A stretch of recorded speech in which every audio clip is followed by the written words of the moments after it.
naman ako sa laot mga kapobre. Manamarong ako. Lagpas na alas 5 ang oras. Medyo madilim-dilim na. Dito lang ako banda sa tabi kasi maraming ano dito, mga kawan ng tulingan.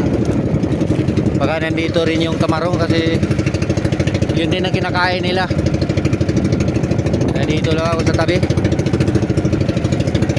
Sana baka swerte ako ngayon ng tamarong. Kanina umaga pumunta ako rito kanina umaga, ano lang, konti lang yung nahuli ko.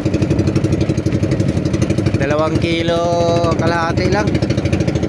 So bawi na yung gasolina ko, yung pinalaot ko ngayon. Wala na ako problema, bayad na yun. So, sana makatsamba pa ako. Mag video na lang ako mamaya mga kapobre pag nandoon ako sa ano, makahuli ako ng isda. Kung hindi ako makavideo mamayang gabi, baka bukas na ng umaga pag uwi ko. Kasi baka mamaya uulan na naman ito mamayang gabi. So dito na lang muna mga kapobre. Papunta pa ako sa laot.